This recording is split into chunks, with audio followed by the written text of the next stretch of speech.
ওহী রক্ষা করার কোনো প্রয়োজন নেই। কোরআন এবং হাদিস রক্ষা করতে, হেফাজত করতে হবে, রসুলের ইত্তেবা অনুসরণ করতে হবে, এইসব পর তাদের নাই। মযহাব রক্ষা করার জন্য উল্টে পড়ে লেগেছে এখন আহলে হক মিডিয়া, আহনাফ মিডিয়া, এই কয়েকটা মিডিয়া এখন শুরু করেছে বাঁচাও মযহাব রক্ষা। শুধু মযহাব না, মযহাব যদি অরিজিনাল মযহাবটা খাঁটি ইমাম আবু হানিফার মযহাব হইতো, তাও একটা কাজের কাজ হইতো। হ্যাঁ, দেওবন্দি তরিকা বাঁচাও, বেরলভী তরিকা বাঁচাও, চরমনাই তরিকা বাঁচাও, তরিকা বাঁচাও উঠে পড়ে লেগেছে এখন। এই মিডিয়াগুলোর উদ্দেশ্য হচ্ছে তরিকা বাঁচাও, ইসলাম বাঁচাও না, তরিকা বাঁচাও। জি, তো যারা এইভাবে হাদিসের অপব্যাখ্যা করবে মুকাল্লিদিনরা, তাদের উদ্দেশ্য হচ্ছে মযহাব বাঁচাও নয় তরিকা বাঁচাও। এই তবলিগি চিল্লার তরিকা বাঁচানোর জন্য আজকে দুপুরে আমাদের এক ভাই বলছেন যে এখন এই যে আহনাফ মিডিয়া, এই তবলিগি মিডিয়া, দেওবন্দি মিডিয়া বলছে যে মদিনা ইউনিভার্সিটি থেকে আরবরা গিয়ে স্বীকৃতি দিয়েছে টুঙ্গির ইস্তেমার। আজকে আমাদের ভাই বসে আছেন বলছেন, আহনাফ মিডিয়া বলছে। আমি বলছি যে দেখান মদিনা ইউনিভার্সিটির কোন ভালো ওস্তাদ গেছে, অথবা কে গেছে যেটা মদিনা ইউনিভার্সিটির ওস্তাদ না যায়নি। কে গেছে জানেন? কি ধরনের লোকেরা গেছে? আল কাসিমে, উদাহরণস্বরূপ বলছি, আল কাসিমে একজন লোক বলদিয়ায় চাকরি করে, বলদিয়ার মোদির ও সৌদি, তৈজরি বংশের, নামটা পুরোটা বলছি না, থাক একটু। এই তৈজরি বলদিয়ার একজন হচ্ছে কি সরকার মোদির, সে হচ্ছে সরকারি একজন চাকরিপ্রাপ্ত। বলদিয়ার আর লোকের কাছে, বলদিয়ার ওপরে যে কর্মকর্তা রয়েছে মিউনিসিপালিটি, সেখানে দরখাস্ত করলে যে এখানে একটা ইসলামিক সেন্টার আল কাসিমে খুললাম, তো আমি ওখানে কাজটা করবো, বেতনটা বলদিয়া থেকে আমাকে দেওয়া হোক, মিউনিসিপালিটি থেকে দেওয়া হোক, আর আমি এই দাওয়াতি কাজের জন্য এই ইসলামিক সেন্টারের মদির হয়ে বসি। এটা আমরা যখন মদিনা ইউনিভার্সিটির ছাত্র 1409 হিজরি থেকে শুরু করে 1413 পর্যন্ত, ওই সময় মানে 89 থেকে নিয়ে 93 পর্যন্ত, ওই সময় ইসলামিক সেন্টার, প্রথম ইসলামিক সেন্টার খুলে আল কাসিমে, যাতে করে বুঝতে পারেন আপনারা যে কোন ধরনের সৌদি অথবা আরবি এই বেদাতি চিল্লাতে যায় বা তবলিগে যায় বা ইজতেমাতে যায়। এই লোক, তার শরীয়তের কোনো জ্ঞান নাই, না মদিনা ইউনিভার্সিটির সার্টিফিকেট তার কাছে, না রিয়াজ জামিয়াতুল ইমাম ইসলামিক ইউনিভার্সিটির সার্টিফিকেট, কোন ইসলামিক ইউনিভার্সিটির কোন সার্টিফিকেট না, না বড় শাইখদের সাহেবিন বা আজিম ওসাইমিন, বড় বড় ওলামাদের শাগরিদ, না কারো কাছে, ভালো আলেম কাছে লেখাপড়া করেনি। কিন্তু লোকটার মধ্যে ধার্মিকতা আছে, আল্লাহ ভীরুতা আছে, লোকজনকে দাওয়াত দেবো, মুসলিমকে মুসলিম বানাবো, আর এই যে মুসলিমরা গুনাহগার হয়ে রয়েছে, এই দেশে আসছে, ইসলামের সহি দাওয়াত পৌঁছান, একটু দাওয়াত দেবো, এই নিয়ে ইসলামী সেন্টার খুললো এই তৈজরি। দীর্ঘদিন 10-15 বছর থাকলো। এতে করতো কি, প্রতি বছর সে এই রকমের এই যে তবলিগীদের ইজতেমাগুলিতে যেত। এক বছর চলে গেল আপনার পাকিস্তানে যেটা রায়ওয়ান্ডে তাদের বিশ্ব ইজতেমা হয়, ওখানে চলে গেল। আর এক বছর টঙ্গিতে চলে গেল। এক বছর কোথায় নাকি আফ্রিকাতেও গিয়েছে। এগুলি তার কাজ ছিল। দীর্ঘদিন এই ইসলামী সেন্টারের মদির থেকে এইসব কাজ করেছে। আর তারপরে তখন বেশ কিছু কোরআন সুন্নাহর ওলামারা যখন ধর্ম মন্ত্রণালয় লিখলেন যে এই লোক এখানকার কর্মকর্তা মুদির ইসলামী সেন্টারের, আর এই তবলিগি চিল্লাতে যায়, সমর্থন করে, তারপরে তাকে সেখান থেকে বহিষ্কার করা হয়েছে। আজকে থেকে 15 বছর আগেই মনে হয় কি তার একটু কম বেশি ওকে ইসলামী সেন্টার থেকে একেবারে আউট করে দেওয়া হয়েছে।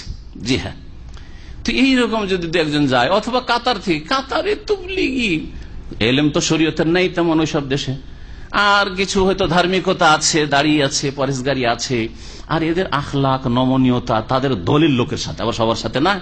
যদি আপনাকে জানে যে আপনি ওদের তরিকা পছন্দ করেন, তো সালামও দেবে না, দেখবেও না আপনার দিকে, পরীক্ষিত। কিন্তু যদি ওদের তরিকার হন, আর যদি আরব যায়, তো জি হুজুরিও অনেকে পছন্দ করে, আবার জি হুজুরিও পছন্দ করে। ওরা কি করে, তাহাজ্জুদে উঠাবে, এই উঠেন উঠেন করে উঠাবে না। তাহাজ্জুদে যদি উঠায় তো কেমন করে উঠায়? চিল্লাই গেছেন কেউ জানেন কেমন করে? হ্যাঁ, না না না বলেন, যারা গেছেন জানেন, পা টিপতে লাগবে। আমার এক সম্বন্ধী দুষ্ট ছিল খানিকটা, তালবিল ইলম জামানে থেকে, আমার আপন সম্বন্ধী দুষ্ট। তো আব্দুল মাজিদ আলাবির ভাই, তো একবার ওই মাদ্রাসা পড়াকালে মনে হয় দেওবন্দীদের মাদ্রাসায় পড়তো, তবলিগে নিয়ে গেছে 3 দিনের জন্য। এক মাদ্রাসা থেকে আরেক জায়গায় নিয়ে যায়, তো নিয়ে গেছে, নিয়ে যাওয়ার পরে শুয়ে আছে, ও বদমাইশি করে শুয়ে আছে, আজকে খুব টিপুক আমার পা। ঘরের ঘটনা বলছে, সত্য ঘটনা, এইগুলো হয়। বলছে এসে খুব পা টিপতে শুরু করলো, আর পা টিপছে, আর ওরা গল্প করছে যাতে আমি উঠে যাই। আমি কিন্তু এই দিক থেকে কাথু, ওই দিকে হই, একবার এইদিকে হই, কিন্তু উঠি না। যখন অনেকক্ষণ টিপাটাপি হয়ে গেছে আর জামাত শুরু, তখন আমি উঠলাম তখন। তো যদি যারা জি হুজুরি পছন্দ করে, আপনারা জানেন যে মোদিররা কত জি হুজুরি পছন্দ করে, এই ধরনের লোকেরা, তো এক শ্রেণীর লোক খুব পছন্দ করে এগুলো, পিছনে পিছনে ঘোরা, জি হুজুরি, তো সামু, তারপর হাত পা টিপা, এসব পছন্দ করে। আমাদের দেশের মৌলবি সাহেব, মাদ্রাসার শিক্ষকরা কি নিজের ছেলের কাছে জীবনে হাত পা টিপে দিবে না। ওর ছেলে যদি অন্য কোনো টিচারে টিপে তো বরদাস্ত করবে না, কিন্তু মুসলিম সমাজের ছেলেদের হাত পা টিপার খেদমতে অধিকাংশ সময়টা লাগিয়ে রাখে। মাদ্রাসার যে অবস্থা, মাদ্রাসায় না পড়লে বুঝতে পারবেন না। আল্লাহ হেফাজত করে এইসব থেকে। একদিন আমাকে জোর পরে খেয়ে দিয়ে ঘুম আসছে, ওই সময় টিপতে লাগিয়েছে, হাতগুলো টিপতে টিপতে। আর বয়স মাত্র 12 বছর অথবা 13 বছর হবে, 13 বছর বয়স হবে।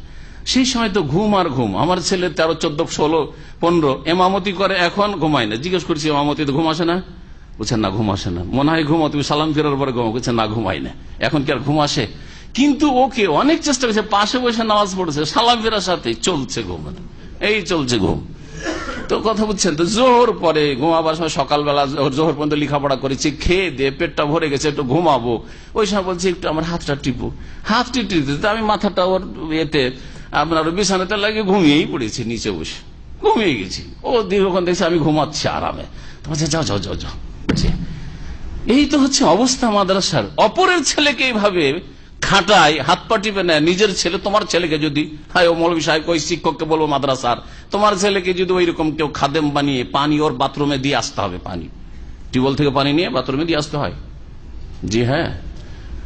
আর তারপরে আপনার পা টিপতে হবে, এই করতে হবে, সে গোসল করার জন্য পানি চেপে দিতে হবে, গোসল করবে, গোসল করি, সাবান মাখিয়ে দিতে, আউজুবিল্লাহ। স্ত্রীও হয়তো মাখায় না, ও ছুটি গেলে হয়তো স্ত্রীও সাবান মাখায় না, আর ওই ছাত্রদের কাছে সাবান মাখিয়ে না। যারা মাদ্রাসা পড়েছেন আমার কথা কেউ অস্বীকার করতে পারবেন না।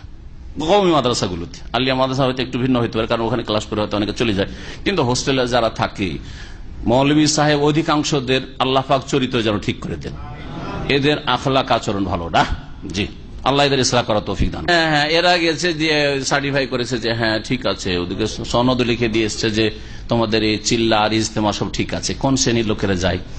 যারা হয়তো ধার্মিক আর এই হাত পা টিপা পছন্দ করে। আর তবলিগি ভাইরা যখন একটা আরবকে পেয়েছে, এমন হাত পা টিপা দিয়েছে আর আখলাক চরিত্র দেখিয়েছে, আর জি হুজুরিও পছন্দ করে, খুশি হয়ে গেছে, খুশি বলছে কোয়েস কোয়েস মাশাআল্লাহ। এইরকম আখলাক চরিত্র আর কোথাও দেখিনি। এইরকম কিছু সৌদি বা আরবিয়ানদেরকে দেখেছি বাহরাইনি অথবা কাতার, দুবাই, এগুলোতে, যে তারা তাদের চরিত্রে প্রভাবিত, কিন্তু তাদের কিতাবে যে শিরকের ভেজাল, বিদাতের ভেজাল, আর কিচ্ছা কাহিনী আর স্বপ্নের ভেজাল, এই সম্পর্কে তো হদিসই রাখে না, এরা খবর রাখে না। এবং এমন কোন আলেমও নয় যে যাচাই করতে পারবে যে কোনটা সুন্নাত কোনটা বিদাত, জানানো হয় না। আরবদেরকে রিয়াজুস সালেহিন ধরিয়ে দেওয়া হয়, তোর আরবি পড়ে শোনা, রিয়াজুস সালেহিন পড়ায়, আর এরা ফাজাইল আমল পড়ে। আমাদের ভাই এরা বলছিলেন এই জন্য যে আল্লাহর ওয়াস্তে মেলা ভাষাতে ফাজাইল আমলের তরজমা, তবলিগি নবীর তরজমা হয়েছে, আরবি তো করে দিক তো দেখি। আসল অরিজিনাল ফাজাইল আমল তবলিগি নেশাব আরবিতে কেন তরজমা হয়নি, অথচ ইংরেজিতে হয়েছে, ইন্দোনেশিয়ান ভাষায় হয়েছে, বোঝা গেছে, কেরালা ভাষায় হয়েছে, তামিল ভাষায় হয়েছে, ভারতের বহু ভাষায় হয়েছে, দুনিয়ার বহু ভাষায়, ফ্রান্সিসি ভাষায় হয়েছে, কেন আরবিতে হচ্ছে না? আল্লাহর রাস্তা করে দেন, বুঝুক উমর ফাঁক হোক যে কি আছে এতে, গায়রুল্লাহর কাছে চাওয়া আছে। ফাজাইলে সাদাকাত আর ফাজাইলে দুরুদ আর ফাজাইলে হজ যদি পড়েন, আশ্চর্য হয়ে যাবেন যে বেরেলভীদেরকে হারিয়ে দিয়েছে। বেরেলভীরা যে সব আকিদা রাখে ওই সব কথা, কবর থেকে হাত বেরিয়ে আসে আর চুমা দেয়, 90,000 লোক চুমা দিচ্ছে, আব্দুল কাদির জিলানী চুমা দিচ্ছে, শুধু একটা কবিতা পড়তে কবর থেকে হাত বেরিয়ে চলে আসলো এই পীরদের, কিন্তু মা আয়েশার জন্য জীবনে হাত বেরিয়ে আসলো না। আর শতবার উল্লেখ করেছে যে নবীর কবর থেকে সালাম আসে, ওয়ালাইকা সালাম ইয়া ওয়ালাদি। কোন পীর এসে বলছে হে সন্তান তোমাকে সালাম হোক, কবর থেকে আওয়াজ আসছে। মা আয়েশার জন্য কোনদিন নবীর আওয়াজ এসছে? ফাতেমার জন্য কোন নবীর আওয়াজ এসছে? এগুলি হচ্ছে তাদের ফাজাইল আমলের শিক্ষা, তবলিগি নেশাব আর বিশ্ব ইজতেমার শিক্ষা। দিন বাঁচাও, কোরআন এবং হাদিস বাঁচাও, এই আন্দোলন করবেন। কখনো তরিকা বাঁচাও, হ্যাঁ পীর মুরিদি বাঁচাও, সুফিবাদ বাঁচাও, ওইসব করবেন না, না হলে আল্লাহর কাছে নাজাত পাবেন। এই ছিল